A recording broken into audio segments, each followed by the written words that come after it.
सबको जय मसीह की। Hallelujah, hallelujah. बोलो भलाइयों के परमेश्वर की। सो खुदा का धन्यवाद करते हैं। मेरे प्रिय कन्वेंशन की आज तीसरे दिन की पहली सभा है और खुदा का मैं धन्यवाद करता हूं। प्रभु के दास पास्टर सलीम खान हमारे मध्य मौजूद हैं। मैं आपको बता दूं 19 साल के इतिहास में ये पहली दफा है कि हमारे कन्वेंशन के स्पीकर भोर की आराधना में परमेश्वर के वचन की सेवा करने के लिए मौजूद है। थैंक यू सो मच परमेश्वर के ऐसे 3 नम्र दास के लिए जो हमारी बात को मानी और सुबह सुबह हमारे मध्य में आ गए हैं। तो सुबह का मन्ना इस समय पास्टर सलीम खान परोसेंगे। आइए पिता पुत्र पवित्र आत्मा के नाम से जोरदार ताली बजाकर उनका स्वागत करें। आपका स्वागत है प्रभु के वचन की सेवा के लिए। अब आप लोग अपने अपने स्थान में बैठे। प्रभु यीशु मसीह नासरी के अतुल्य नाम में आज का दिन आपके लिए बहुत बहुत मुबारक हो। प्रभु आप सबको आशीष दे। आज का दिन महिमा से भरा हो। एक दूसरे को मुस्कुरा कर देखकर बोलिए आज का दिन आपके लिए बहुत बहुत मुबारक हो। एक दूसरे को देखकर मुस्कुरा कर बोलिए आज का दिन महिमा से भरा हो।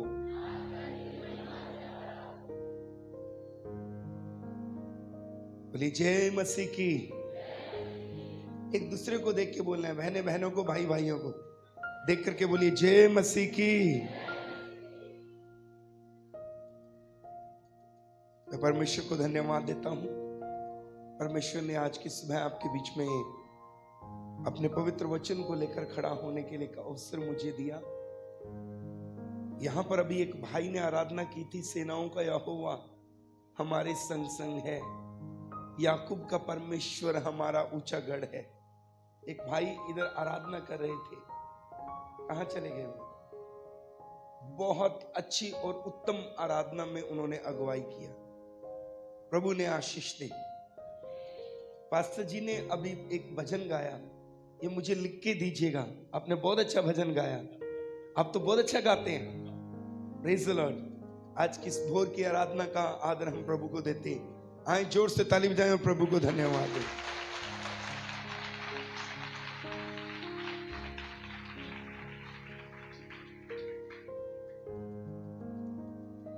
हम जल्दी से परमेश्वर के पवित्र वचन की मनन करेंगे और हमारे पास थोड़ा सा समय है। इस छोटे से समय में एक बड़ी इंपॉर्टेंट, बड़ी महत्वपूर्ण बात को सीखकर हम परमेश्वर के पवित्र वचन में से आगे बढ़ेंगे।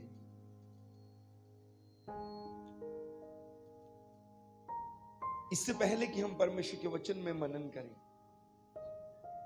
मैं आपको अप्रिशिएट करना चाहता हूं कि आप इतनी जल्दी उठ करके सुबह प्रभु के घर में आए और आपने यहां आकर प्रभु की बड़ाई की। ये बहुत बड़ी बात है। सुबह में आकर अपनी नींद को छोड़कर प्रभु के चरणों में बैठना, प्रभु की प्रशंसा करना, प्रभु की स्तुति करना, प्रभु की महिमा करना बहुत बड़ी बात है। मैं आपका अप्रिशिएट करता हूं कि आप प्रभु को सच्चे दिल से प्यार करते हैं। बोलिए हालेलुया। परमेश्वर का पवित्र वचन, पवित्र शास्त्र बाइबल में से हम मनन करके चलेंगे और मैं चाहूंगा इस समय अपनी अपनी बाइबल को अगर आप लाए हैं तो मेरे साथ खोल लीजिए। अपनी अपनी बाइबल को, अगर आप बाइबल लाए हैं तो अपनी अपनी बाइबल को अपने हाथ में लें और मेरे साथ एक हिस्सा बाइबल का आप पढ़ें ताकि हम उसके ऊपर आज की सुबह थोड़े समय के लिए ध्यान दे पाए, परमेश्वर के पवित्र वचन में से मनन कर पाए, हम सीख पाए। बोलिए हालेलुया। नहीं, हाथ उठाकर बोलिए हालेलुया,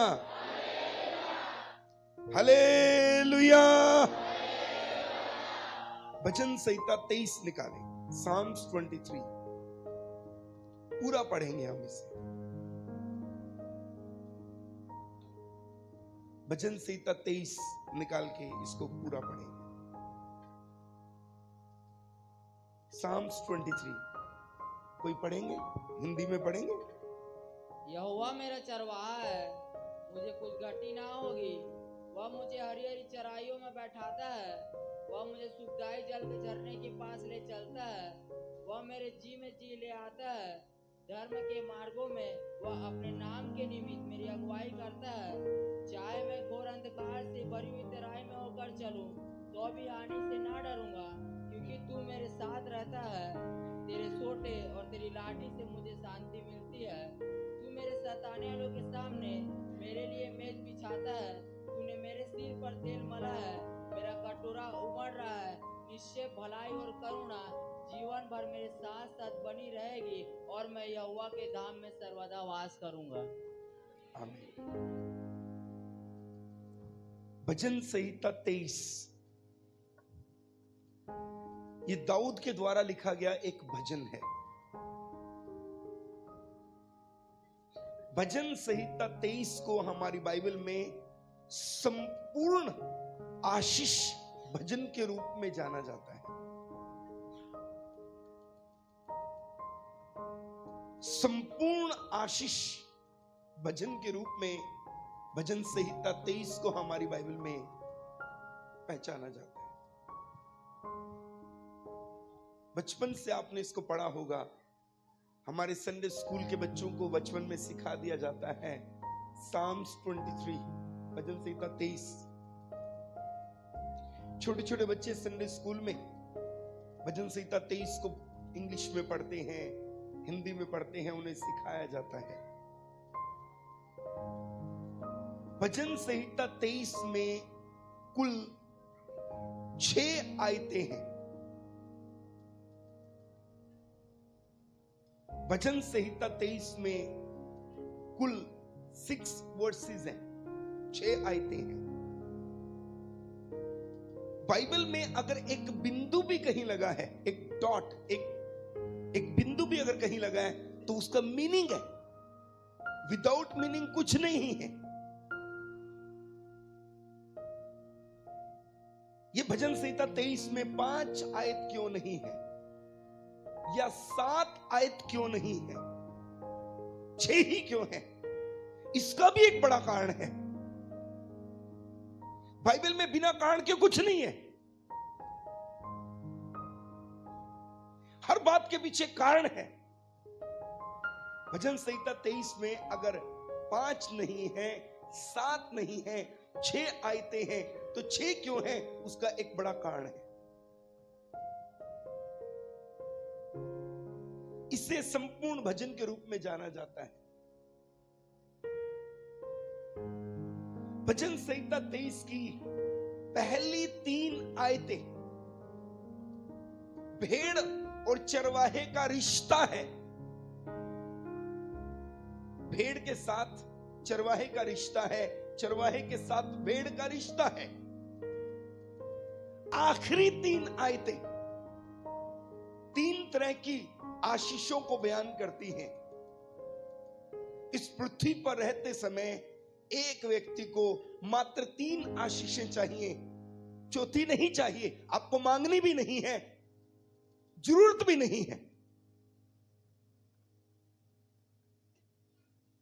भजन संहिता 23 की पहली 3 आयतें रिश्ता है, भेड़ का चरवाहे के साथ, चरवाहे का भेड़ के साथ।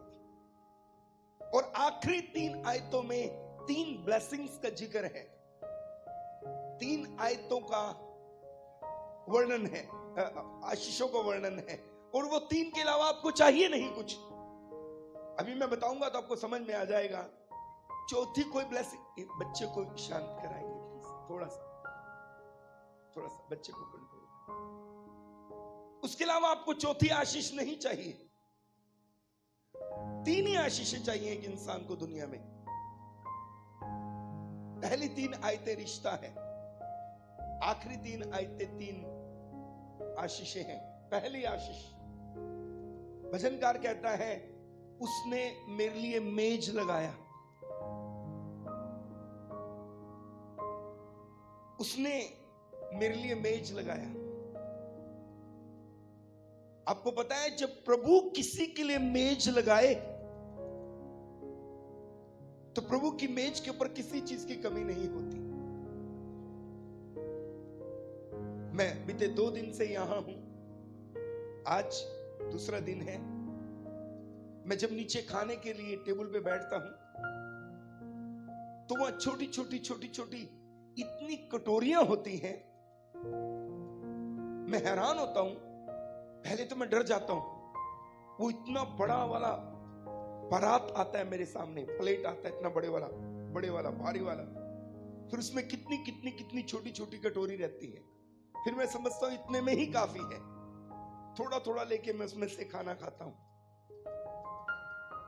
फिर बीच में चावल का बड़े वाला एक बर्तन आ जाता है। फिर रात तो कमाल हो गया, पीला चावल भी था, व्हाइट चावल भी था।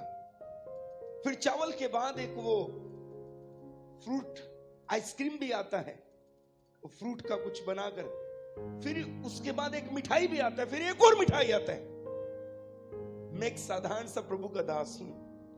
मैं देखता हूं रात को मेरे लिए इतना तरह का खाना आता है, 5-6 कटोरी आती हैं। फिर उसके बाद भी 2 तरह के चावल आते हैं, अचार भी कितनी तरह का आया था रात। तो फ्रूट आइस वो जो बनाई थी उन्होंने मिठाई, वो भी आई थी। फिर वो बाजार की मिठाई भी 2 तरह की आ गई। अगर मुझ एक साधारण से प्रभु के दास के लिए एक प्रभु का उत्तम दास इतनी बड़ी मेज लगा सकता है, तो अगर प्रभु किसी को कहे मैंने तुम्हें खाना खिलाना है और प्रभु मेज लगाने लगे किसी के लिए, सोचो प्रभु की मेज में क्या क्या हो सकता है।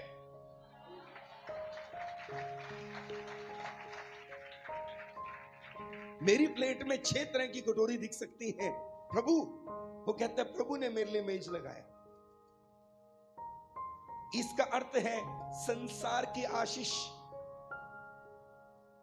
आपको इस दुनिया में रहते समय जो चाहिए प्रभु आपको देगा। हमारी बाइबल में कहीं ये नहीं लिखा, कहीं ये नहीं लिखा, कहीं ये नहीं लिखा कि प्रभु चाहे कि आप कंगाल रहें। हिंदी की बाइबल में लिखा है वो स्वर्ग से पृथ्वी के ऊपर आकर इसलिए कंगाल बना कि उसके कंगाल बनने से आप अमीर किए जाएं। आत्मिक अमीर भी और संसारिक रीति से भी आपके पास कोई कमी ना हो। पवित्र शास्त्र बाइबल प्रेरितों की किताब 2 अध्याय से आगे पढ़ना, वहां लिखा है उनमें कोई भी कंगाल नहीं था। जो शुरुआत की कलीसिया थी उनमें कोई भी कंगाल नहीं था।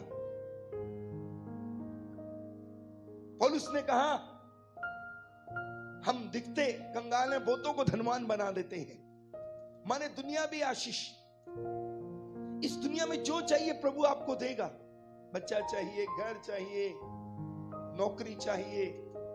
उपसवर्ण 28 अध्याय 12 पद में लिखा है, प्रभु कहते हैं मैं समय पर तेरे खेत पर बारिश करूंगा, तेरे सब काम धंधों पर आशीष दूंगा, ऐसा बनाऊंगा तू अनेक देशों को उधार देगा, तुझे कभी उधार लेना ना पड़ेगा। अगली आयत में लिखा है पूछ नहीं सर बनाऊंगा, तू लेने वाला नहीं देने वाला होगा।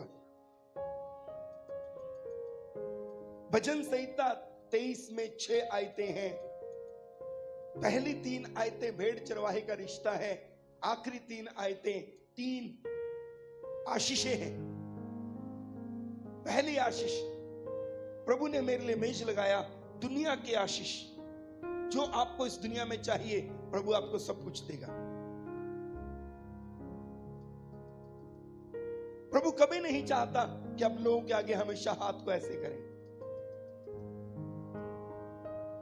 ये देखो मेरा हाथ। प्रभु कभी नहीं चाहता कि आप लोगों के सामने ऐसे हाथ करके रखें। प्रभु चाहता है आपका हाथ ऐसे नहीं, आपका हाथ ऐसे रहे।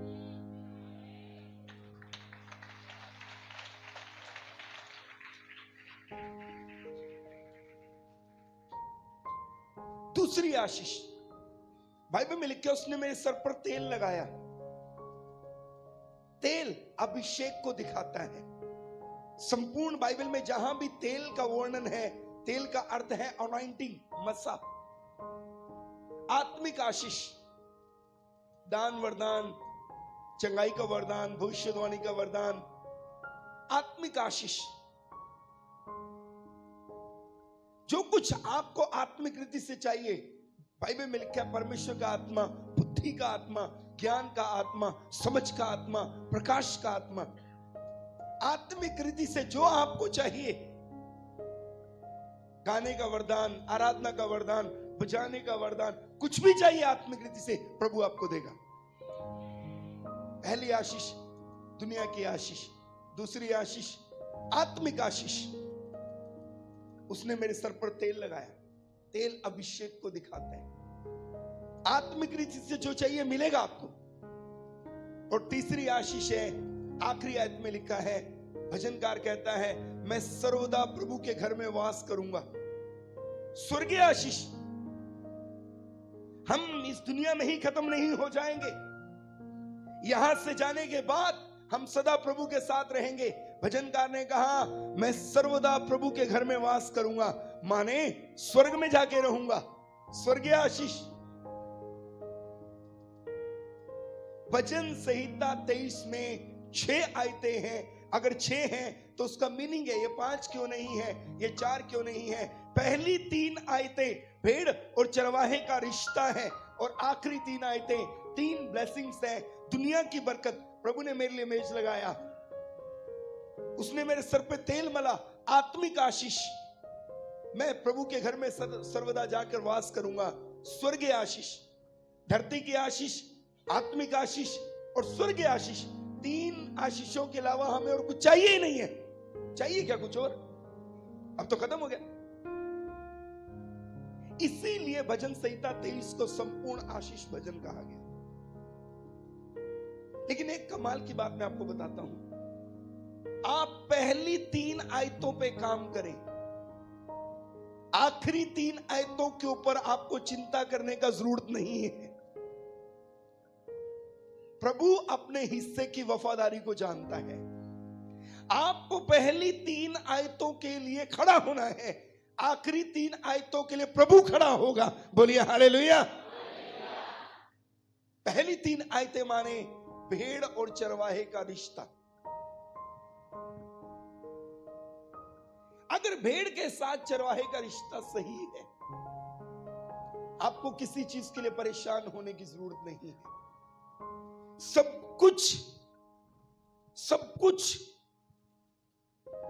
कुछ रिश्ते के ऊपर आकर खत्म हो जाता है। आपका रिश्ता आपके चरवाहे के साथ कैसा है? हर रोज प्रभु के साथ जो आपका रिश्ता है उसके ऊपर काम करें। प्रभु के साथ अपने रिश्ते को हर रोज जांचें। आपका चरवाहे के साथ संबंध कैसा है, इस बात की प्रतिदिन परख करें। पौल ने कहा, अपने आप को प्रतिदिन चेक करो। पवित्र बाइबल कहती है, बुद्धिमान व्यक्ति वो है जो प्रतिदिन अपने आप को जांचे। हर रोज चेक करो, एवरी डे। क्या आपके चरवाहे के साथ आपका रिश्ता सही है? क्या आपके चरवाहे के साथ आपके संबंध सही है? सब कुछ संबंध के ऊपर टिका हुआ है, रिश्ते के ऊपर टिका हुआ है। अगर रिश्ता सही है, आपको किसी चीज के लिए वर्ल्ड होने की जरूरत नहीं है। प्रभु अपने हिस्से की वफादारी को जानता है। मैं एक प्रभु के दास को जानता हूं, बहुत बड़े प्रभु के दास। उनका नाम है स्मिथ विगलसवर्थ। प्रभु के बहुत बड़े दास हुए, उनका नाम है स्मिथ विगलसवर्थ। इनके द्वारा, प्रभु के इस दास के द्वारा, स्मिथ विगलसवर्थ के द्वारा, प्रभु ने 10 मुर्दों को इंग्लैंड में जिंदा किया। स्मिथ विगलसवर्थ प्रभु के बहुत बड़े दास हुए। इस सेवक के द्वारा प्रभु ने 10 मुर्दों को इंग्लैंड में जिंदा किया। 10 मुर्दों को।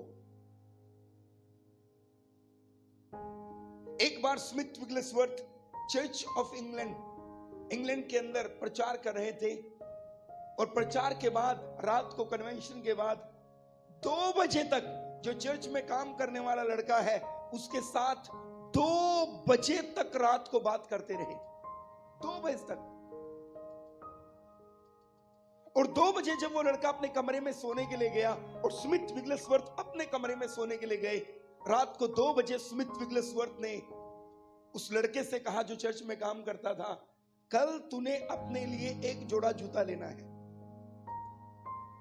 ये लड़का अपने कमरे में गया और जोर जोर से हंसने लगा, हा हा हा हा, जोर जोर से हंसने लगा। प्रभु ने उसको डांटा, चुप,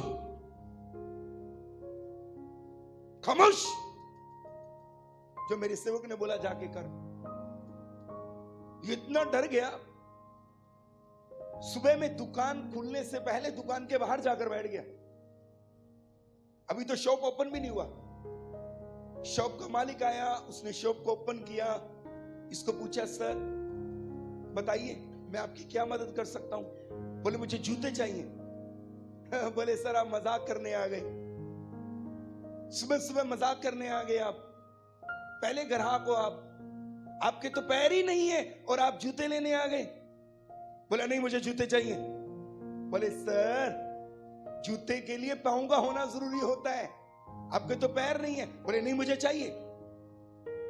अरे इसीलिए तो रात को हंस रहा था, ये इसलिए हंस रहा था कि इतना बड़ा परमेश्वर का दास, इसके द्वारा 10 मुर्दा जिंदा हुआ, इसको यही नहीं पता मेरे पैर नहीं है। इसने कहा नहीं जूते लेकर आओ।